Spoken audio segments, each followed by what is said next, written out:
हम अपने भारतवासियों को अगर हम परम सुखी करना चाहते हैं तो केवल वस्तु और व्यवस्था से नहीं कर सकते। उनका बौद्धिक स्तर सुधरना चाहिए। आज हमारे समाज का बौद्धिक स्तर गिरता चला जा रहा है। बहुत चिंता का विषय है।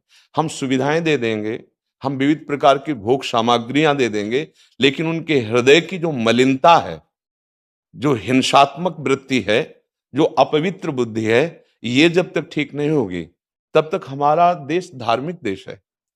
हमारे यहाँ धर्म की प्रधानता है। तो इसी बात को बार बार हम सबसे निवेदन करते हैं कि ये जो हमारी नई पीढ़ी है, इसी से हमारे राष्ट्र की रक्षा करने वाले प्रकट होते हैं। जो विद्यार्थी जन है, उन्हीं में कोई एमएलए बनता है, उन्हीं में कोई सांसद बनता है, उन्हीं में कोई मुख्यमंत्री बनता है, उन्हीं में कोई राष्ट्रपति या प्रधानमंत्री उन्हीं में अपने लोग भी सब थे। अब हमारी शिक्षा केवल आधुनिकता का स्वरूप लेती जाए और व्यभिचार प्रवृत्ति, व्यसन प्रवृत्ति, हिंसा प्रवृत्ति, ये नई पीढ़ी में देखकर बहुत असंतोष हृदय में होता है। इसीलिए कितनी भी शरीर में पीड़ा हो, हम प्रयास करते हैं जितने से जितने सामने हमारे भगवत स्वरूप जन आते हैं, पहले बुद्धि शुद्ध होनी चाहिए। मय्ये वो मन आदत्स्व मयि बुद्धिम निवेश है, तो निवशिष्यति मय्ये व अत ऊर्ध्वम न संशया, तू मेरे में ही निवास करेगा, अर्थात भगवदानंद में। अविनाशी जीव कभी भोग विलास में तृप्त हो ही नहीं सकता। हम अगर अपने राष्ट्र की विशेष सेवा, तो हमारे धर्म का परिचय, जैसे आप जन करते हैं, धर्म का हमारा क्या स्वरूप है, हमारे जीवन का लक्ष्य क्या है। हमें जितना राम जी प्रिय हैं, कृष्ण जी प्रिय हैं, उतने ही भारत देश हमारे लिए प्रिय है। जैसे राम भक्त, कृष्ण भक्त, वैसे ही हमारे भारत देश का हर जन जन हमारा आदरणीय और पूजनीय।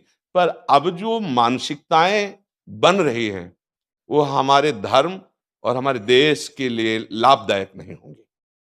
व्यसन का इतना बढ़ता स्वरूप, व्यभिचार का इतना बढ़ता स्वरूप, हिंसा का इतना बढ़ता स्वरूप, ये बहुत ही विपत्तिजनक है। अगर ये बढ़ता रहा तो हम विविध प्रकार की सुख सुविधाएं देने पर भी अपने देशवासियों को सुखी नहीं कर पाएंगे, क्योंकि सुख का स्वरूप विचार से होता है। सुख और दुख की स्थिति सत्य नहीं है, आगमा पाइनो अनित्यास, लेकिन हमारा विचार, और विचार हमारा गंदा हो रहा है। बस हमारा उद्देश्य यही है कि हमारे देशवासियों का विचार शुद्ध होना चाहिए। अगर विचार शुद्ध है तो राष्ट्र प्रियता, जन सेवा, समाज सेवा, ये सब स्वाभाविक होने लगेगा।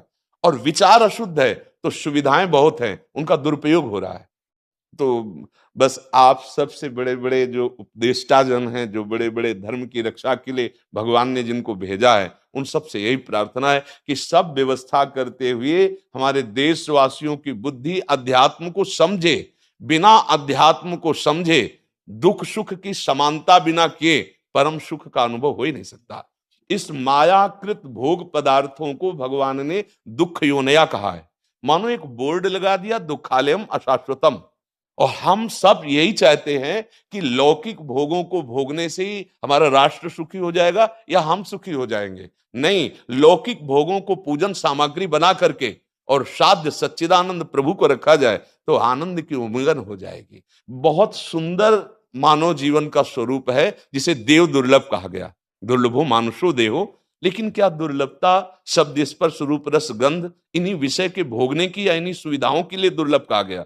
दुर्लभ है किसी सच्चिदानंद सुख के लिए। और उस सुख को तो हम भूले हुए, एकदम बहते हुए शब्द स्पर्श रूप रसगंध के प्रवाह में चले जा रहे हैं और इसी को सौभाग्य समझ रहे हैं कि हमें सुख प्राप्त हो रहा है। नहीं, हम सबसे प्रार्थना करते हैं कि आप अपने धर्म को समझिए।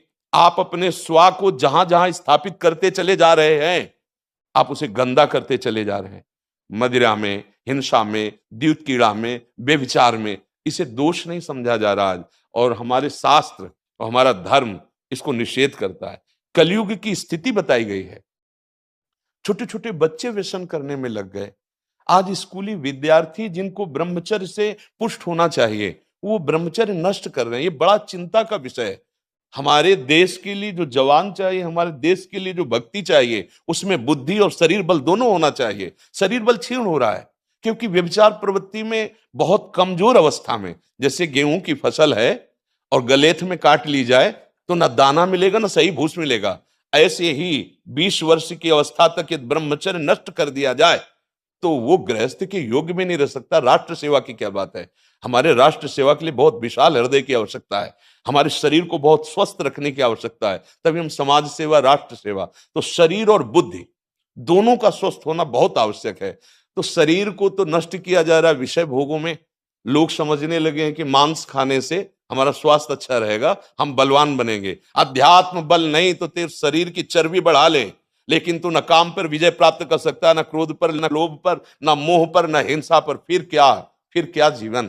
तो इसीलिए हमारा बार बार हृदय में सबसे प्रार्थना है, जिस संत भगवान भी आते हैं, ये देखो इस समय आवश्यकता विचार शुद्ध करने की है, आहार शुद्ध करने की है, आचरण शुद्ध करने की है। हमारे देश ने चरित्र की पूजा की है।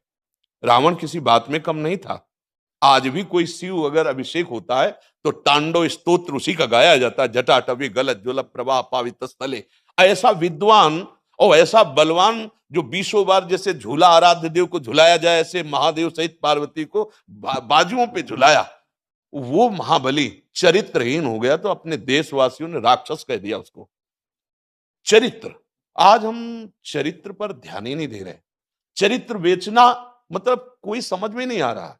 छोटे छोटे बच्चे चरित्रहीन हो रहे हैं। हमारा राष्ट्र संकट में पड़ जाएगा अगर हमारे बच्चे व्यवस्थित नहीं हुए, उनकी बुद्धि शुद्ध नहीं हुई, उनका स्वास्थ्य ठीक नहीं रहा। कौन आगे चल कर के है? यही पीढ़ी तो है ना, इन्हीं में से तो निकलते हैं हमारे राष्ट्र भक्त, भगवत भक्त, देश सेवी। तो सबसे यही प्रार्थना है कि हमारे नई पीढ़ी को सुधारा जाए।